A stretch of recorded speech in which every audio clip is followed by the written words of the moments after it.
සුබ දවසක් හැම දිනාටම. ඔන්න ඉතින් අදත් ආවා මං ඔයාලව බලන්න යන්න කියලා හිතාගෙන. මේ බලන්නකෝ මම ඉදිරියට බැස්ස ගමන් මේ හිටියේ කවුද කියලා. ඉතින් මේ ලස්සන සමල්ලයාවත් මම බලාගෙනම හිමීට වත්තපැත්තට ගියා මගේ පුංචි පැර ටිකක් බලලා ඉන්න කියලා හිතාගෙන. ඇත්තට මම ගොඩාක් මේවා හදලා තියෙන්නේ මේ අයින් කරන හාල් කවරවල. මගේ ව්‍යාපාරය කරනකොට එකෙන් අයින් වෙන අපද්‍රව්‍ය යොදලා කුස්සියෙන් අයින් කරන අපද්‍රව්‍ය ටික දාලා ඒ විදිහට තමයි මම ගොඩාක් පැල හදලා තියෙන්නේ. ඊට අමතරව ටිකක් වීම හදලම මේ තියෙන්නේ අතට මේ ලීක්ස් ගස්වල අර මුල් කෑලි. මේක මම කඩෙන් මේ උයන්න ගෙනාම මේ මුල් කෑල්ල කපලා අරගෙන මෙහෙම මේ හදා ගන්නවා. මේවා ඉතින් හදිසි වෙලාවකට රෑකට පුංචි රයිස් එකකට නූඩල්ස් එකක් හදාගන්න උදේකට බබාලට ලන්ච් බොක්ස් එකට පොඩ්ඩක් මොන හරි හදලා දෙන මේ වගේ දෙයකට ඉතින් හදිසි වෙලාවකට මේවා හදාගන්න පුළුවන්. මේ තියෙන කංකුම් මේ මුකුණු වෙන්න මේ ගොටු කොළ මේ ඔක්කොම හදාගත්තේ ඒ විදිහට තමයි කඩෙන් ගේනේ වගේ නැටි කපලා දාලා හදලා. ඉතින් උදෙන්ම මෙහෙම ටිකක් එළියට බැහැලා තමන් හදපු ගහක් කොළක් අතපත ගන්නකොට මාරම සතුටක් දැනෙන්නේ. කියන්නේ හිතට පුදුම සහනයක් දැනෙනවා මේ සබාදහමත් එක්ක ඉන්නකොට. ඒ වගේම මේ වගේ තියෙන විවිධාකාර මල් වර්ග පුංචි සමනලයෝ මේ බලන්නකො මෙන්න මේ සමන් මෙන්නති මේකට කියන්නේ මේ පඳුර ලොකු පඳුරක්. මේකට කාලෙකට ඉතින් ගොඩ ලොකුවට මල් පෙනෙනවා ගොඩාරියක්. ඇත්තටම මෙන්න මේ වට්ටක්ක වැල හැදිලා තියෙන්නේ මේ කුණු වලේ අන් කරපු කුණුත් එක්ක තිබු වට්ටක්ක ඇටේ තියෙන මේ හැදිච්ච වැලක් හදලා හැම නෙමෙයි. එහෙන් ගෙඩි නැතත් කොළ හරි කන්න පුළුවන් කියලා හිතෙනවා වෙලාවකට. මේ බලන්නකො මෙන්න මේ කරවිල වැල් ටික මේ වගේ මේ මල පුදුම ලස්සනයි ළඟට බැලුවාම. කරවිලකින් තිත්ත වුණාට මේ මලේ ලස්සන බලන්නකො සබාදහනේ මේ පාට ලැබිලා තියෙන හැටි. ඇත්තටම පුදුම සහනයක් දැනෙන මේ දේවල් දකින්නකොට හිතට.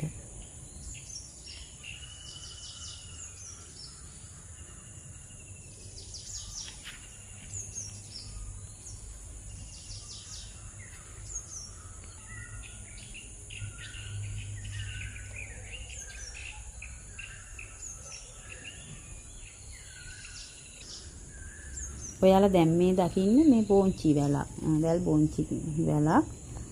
මේ වගේ පඳුරු බෝංචි කියලා જાතියකුත් තියෙනවා. මේ මල මේ දම් පාට ඕකිඩ් මලක් වගේ බලන්න කිසි ලස්සන. ඉතින් මම මේ ටිකක් බලාගෙන මෙතට ආවා. මගේ ඕඩර්ස් වගේ පැකින් කරන්න තිබුණා. මේ මම හදන ටී බෑග් වගේක්. ඒ කියන්නේ බෙලි මල් රණවරා මේවා ඔය තේ හදලා දෙන තැන් තියෙන්නේ. අන්න ඒ වගේ පොඩි කඩේකට මේ බෙලි මල් පැකට් 50කුයි රණවරා පැකට් 50කුයි පැකට් 100ක් මේක මේ ටැග් එක එහෙම අයින් කරලා යාට තේ හදාගන්න ලේසි වෙන්න පැකින් මොකවත් නැතුව නිකම්ම පොලිතින් එකක තමයි අපි පැකින් කරන්නේ ඉල්ලන විදිහට. ඉතින් මේ මගේ පුංචි බිස්නස් එක ඔයාලා මේ දකින්නේ. ඉතින් ඔයාලටත් අපේ කාන්තාවන්ට නිකන් ඉන්න ඇත්තටම ගෙදර ඉන්න ගෘහණියන්ට එහෙම ඉන්න ඕනේ ඕන තරම් අපිට කරන්න වැඩ තියෙනවා.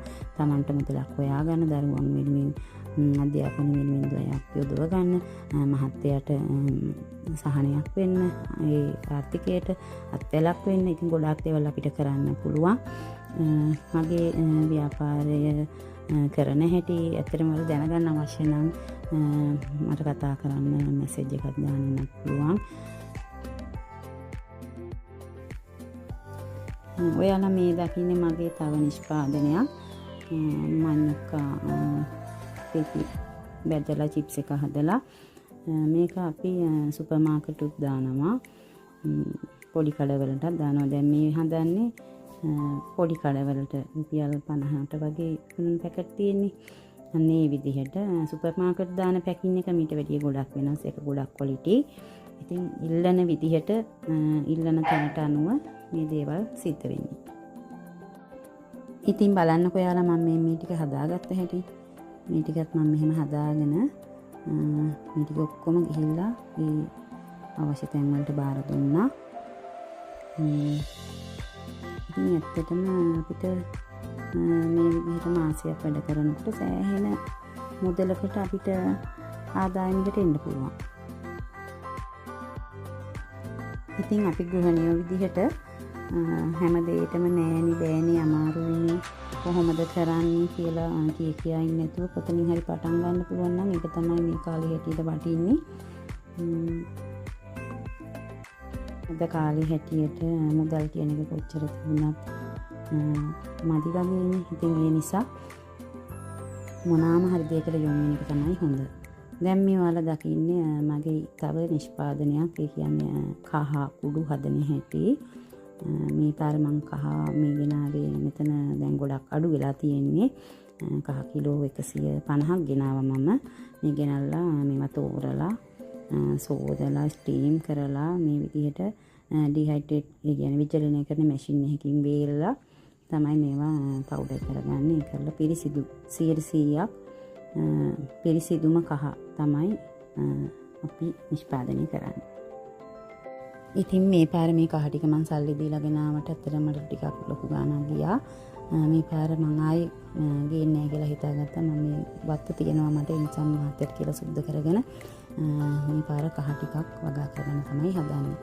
ඒ වගේම මේ වල දකින්නේ මම තව පැල ටිකක් ගෙනාවා පාම් එකකට ගිහිල්ලා අනෝද පැල දෙකක්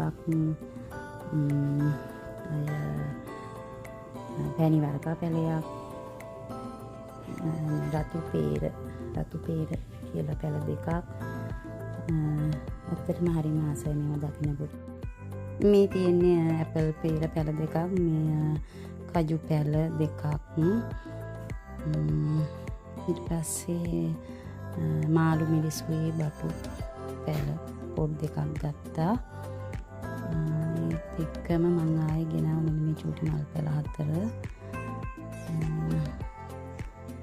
ආයේ ගෙනාව මම තිබ්බොටු පැල මෙතන තියෙනවා තිබ්බොටු පැල 10ක්.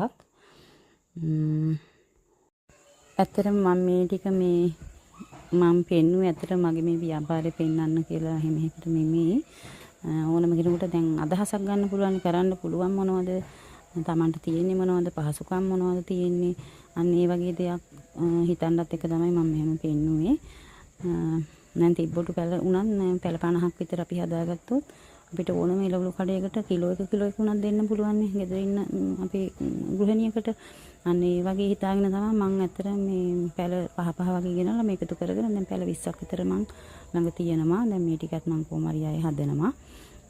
මේ අදහස් තමයි මම කීවේ. දැන් මේ කාලේ කහ තියෙන කාලේ, මේ කහ ගලවන කාලේට කහ චුට්ට හරි ගෙනල්ලා නැති අයට කඩෙන් ගන්න පුළුවන් නේ. මේ ගැරවෙන කාලේ නිසා කරලා වේල ගත්තට පස්සේ මුළු අවුරුද්ද පුරාවටම අපිට තියාගෙන ටික හරි කොටා ගන්න පුළුවන්. ඉතින් චුට්ටක් හිතලා බලන්නකො නේද අපිටත් මොනවද කරන්න පුළුවන් කියලා. ඉතින් අදට මම ගිහිල්ලා එන්නම්. ඔයාලා හැමෝටම තෙරුවන් සරණයි. වීඩියෝ එක හොඳයි නම් සබ්ස්ක්‍රයිබ් කරලා එකතු වෙන්න කියලා හැමෝටම ආරාධනා කරනවා.